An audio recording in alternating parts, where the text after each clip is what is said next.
실험 4 종이 크로마토그래피 1조 동영상 레포트입니다. 목차입니다. 실험 목적입니다. 정성 분석과 정량 분석에 대해 이해하고 물질의 분리 방법 중 종이 크로마토그래피에 대해 이해하고 실험합니다. 실험 원리 및 이론입니다. 분석입니다. 분석화학은 분석하고자 하는 시료에 존재하는 성분들을 분리하고 무엇인지를 확인하고 그 상대적인 양을 측정하는 방법을 다루는 학문입니다. 종류에는 정성 분석과 정량 분석이 있습니다.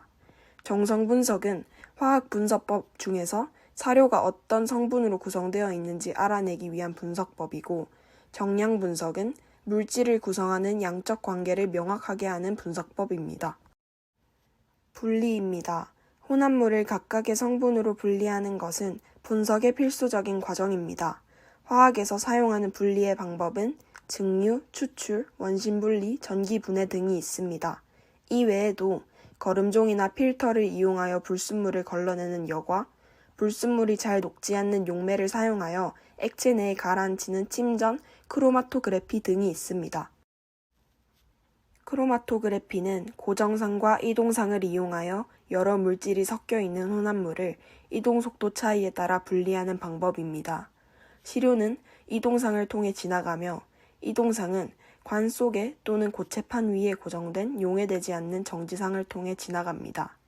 정지상과 이동상에 대해서 시료의 성분들은 서로 다른 용해도를 나타내므로 두 상에서 성분들의 분포 차이가 나타나면서 분리되게 됩니다. 분배 크로마토그래피는 두 종류의 섞이지 않는 액체로 구성된 혼합물에서 고정상 또는 정지상 역할을 하는 액체와 이동상 역할을 하는 용질의 배분 비율 차이를 이용하여 시료의 성분을 분리하는 크로마토그래피의 한 종류입니다. 이때 이동상은 전개액을 따라 이동하는 물질, 정지상은 크로마토그래피 실험 시 종이와 같이 정지되어 있는 물질, 전개액은 액체 크로마토그래피의 전개에 사용하는 이동상 액체를 말합니다. 종이 크로마토그래피는 크로마토그래피 종이를 이용한 분배 크로마토그래피의 일종입니다. 두 종류의 서로 혼합되지 않는 용매 사이에서 혼합물들의 두 용매에 대한 분배 계수가 다르다는 원리를 이용합니다. 종이 크로마토그래피의 정지상은 종이를 구성하고 있는 극성인 셀룰로스이며 용매가 종이를 타고 올라가다 보면 시료와 만나게 되며 시료는 용매를 타고 올라가게 됩니다. 이때 무극성을 띠는 용질이 종이를 타고 더 잘 올라가게 됩니다. 셀룰로스는 극성을 나타낼 수 있는 수상기를 많이 가지고 있기 때문에 물 분자와 수소 결합이 쉽게 가능합니다. 종이 크로마토그래피에서 용질의 분배는 셀룰로스의 수화된 물과 유기상의 사이에서 일어나기 때문에 극성이 크거나 다중작용기를 갖는 화합물의 분리에 용이합니다. 모세관 현상은 액체가 중력과 같은 외부 도움 없이 좁은 관을 오르는 현상입니다. 모세관 현상은 모세관의 지름이 충분히 작을 때 액체의 표면 장력과 액체와 고체 사이의 흡착력에 의해 발생합니다. RF 값은 크로마토그래피에서 각 성분의 이동 거리를 나타낸 값입니다. 원점에서 용매가 이동한 거리분의 원점에서 시료가 이동한 거리로 나타냅니다. 물질마다 각기 다른 값을 가집니다. 왜냐하면 물질마다 이동하는 속도가 다르기 때문입니다.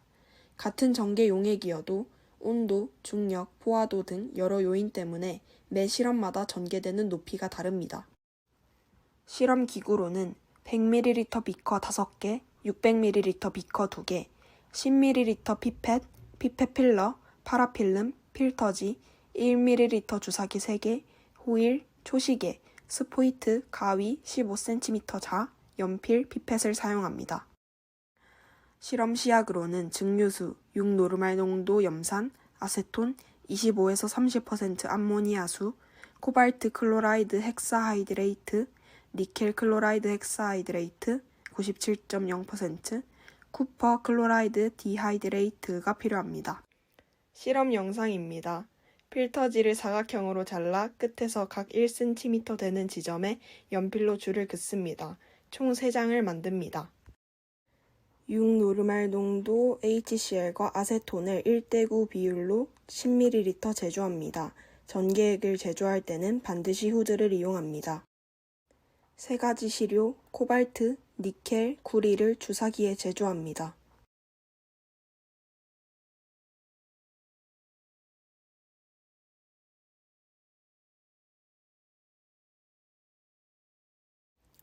아래에서 1cm 되는 지점에 시료 A, B, C를 일회용 주사기를 이용해 시료의 반점을 매우 작게 찍은 후 용액이 완전히 마를 때까지 기다립니다.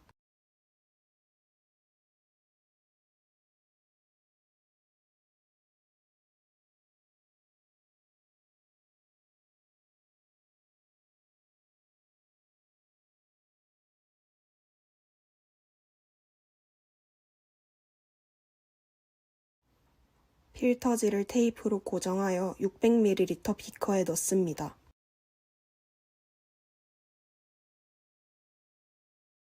(600ml) 비커에 필터지가 조금 잠길 정도로 전개액을 넣고 파라필름으로 막습니다.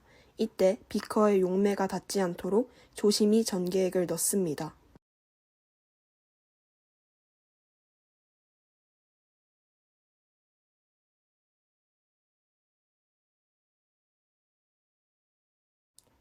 약 5분 후 필터지를 꺼내 용매가 마르기 전에 용매가 이동한 거리를 표시하고 관찰합니다. 600ml 비커에 7번에서 꺼낸 필터지를 테이프로 고정합니다. 100ml 비커를 600ml 비커의 한가운데에 넣은 후 암모니아수를 두세 방울 넣고 파라필름으로 600ml 비커를 막습니다.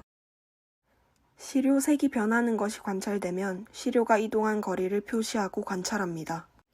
실험 결과입니다. 1차 실험에서 코발트 이온의 RF 값은 0.75, 니켈 이온은 0.6316, 구리 이온은 0.6452가 나왔습니다. 2차 실험에서 코발트 이온의 RF 값은 0.8182, 니켈 이온은 0.4231, 구리 이온은 0.76이 나왔습니다. RF 값의 평균은 코발트 이온이 0.7026, 니켈 이온이 0.5273, 구리 이온이 0.7841이 나왔고 표준 편차는 코발트 이온이 0.0812, 니켈 이온이 0.1474, 구리 이온이 0.0482가 나왔습니다. RF 값의 이론값은 코발트 이온이 0.59, 니켈 이온이 0, 구리 이온은 0.72이고 오차율은 각각 16.03%, 100%, 8.17%가 나왔습니다. 결론 및 토론 과정의 고찰입니다. RF 값의 오차율이 큰 원인은 1차 실험을 진행할 때 용매의 이동거리 측정 과정에서 시간이 지연되어 전개액이 일부 마른 후 측정하게 되었습니다. 이로 인해 1차 시험의 용매 이동거리 측정 값에 오차가 발생하였고 실험 간 값의 차이와 오차율에 큰 영향을 미치게 되었습니다. 시료 반점이 용매에 잠기게 되면 시료 반점이 모세관 현상에 의해 전개액을 따라 올라가는 것이 아니라 전개액으로 녹아 들어갈 수 있습니다. 이로 인하여 시료가 용매를 따라 거름종이를 타고 올라가므로 분리에 어려움이 발생합니다. 1차 실험에서 얻은 크로마토그램을 그린 그림입니다. 2차 실험에서 얻은 크로마토그램을 그린 그림입니다. 시료 반점의 크기가 너무 크면 안 되는 이유는 다음과 같습니다. 반점의 크기가 작을수록 해상형이 높고 색소액이 전개액을 따라 올라간 것인지 원래 반점의 크기인지 확인하기 어렵습니다. 전개액을 따라 올라갈 때 너무 많이 번져서 주위에 다른 시료와 섞일 가능성이 있습니다. 시료의 반점을 표시하기 위해서 만년필이나 볼펜을 사용하지 않고 연필을 쓰는 이유는 다음과 같습니다. 연필의 흑연은 원자성 결정으로 원자 간 강한 공유 결합을 형성하므로 결합을 끊는 데 에너지가 많이 필요해 잘 녹지 않습니다. 잉크는 용매에 녹아들어 같이 전개되므로 결과에 영향을 미칠 수 있습니다. 다음을 참고하였습니다. 감사합니다.